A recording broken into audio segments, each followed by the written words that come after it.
G'day. It's Nick here and welcome to Wicked Wildlife. Now, today I thought I'd bring you guys a video that's a little bit different. It's been a bit cold for me to get outside and bring you guys the videos that I normally do, and a few people have asked how we keep our animals. So, in this video, I thought I'd share with you guys how I keep my frillneck lizards here. So stick around, guys. We're having a look at my frillneck lizard enclosure. Pretty dangerous. Wicked Wildlife Encounters. This is Tully, our resident member to our wild family here. Australian. Have a look. We've got two different snakes in front. I hope you have a great one. Take care. So over the summer months, the frillies live out here in the outdoor enclosures with the shinglebacks, Cunningham skinks, and the bearded dragons will move back in right in the middle of winter. Over spring and autumn, there's a few sunny days where they get to come out, but they really want a temperature where it's above 25 degrees Celsius before it gets a bit too chilly. But on any day where it approaches that, they might come out for a couple of hours and get some natural UV, but throughout the winter, it's indoors to stay nice and warm. Basically, it's a converted TV cabinet. What we've done is we've painted the inside with a pond liner, because if you know anything about North Queensland, the Northern Territory where these guys come from, they like it quite humid. And I've done my best to deck it out and make it as interesting as possible and make the most available space to use in a fairly small area by adding shelves and things like this.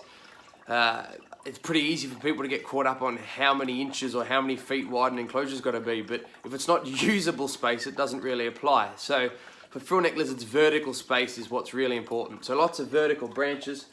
We've made a bit of a fake termite mound here and a bit of a waterfall.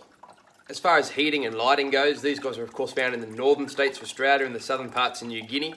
So they want a fairly high UV output, particularly our Australian frillneck lizards.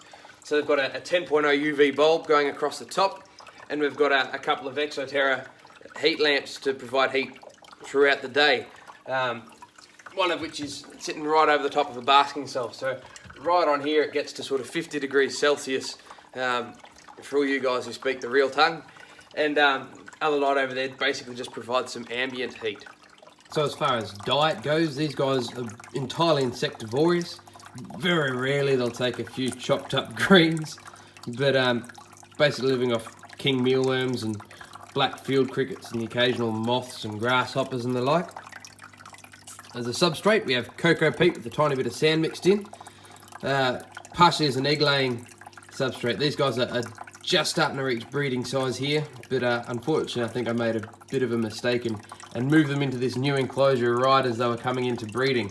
So no eggs this year, but fingers crossed for next season. So an interesting feature about frillneck lizards is they're often a bit of a pain for drinking standing water. So they like movement in their water, or they need to be misted. So basically I built this waterfall on the right hand side out of polystyrene boxes and expanding foam, and we carved out all the rocks individually and added the termite mound made out of the same stuff, painted it with concrete and then a few layers of acrylic paint, and laid the inside with the pond liner and added a little pump, and the moving water really starts to stimulate them. And over the summer months I put in a tiny little 15 volt water heater, and we can bump the humidity in there to really stir up some breeding activity. So there we go, guys. Hope you enjoyed a bit of a quick look at how I keep my frillneck lizards here at Wicked Wildlife HQ. And I know it's a bit different to the normal videos that we do.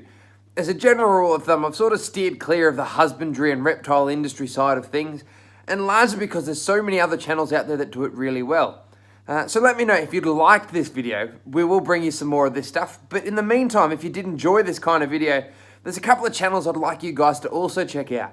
A couple of my friends. There's Jake at Aussie Reptiles with a Z, Coops Reptiles, Criticam, and Australian Pythons and Other Reptiles.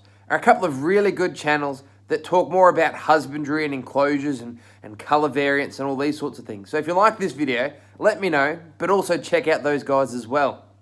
Now, on top of that, please, if you haven't already, hit that subscribe button down below. And as always, guys, thanks for watching. Have a good one and take care.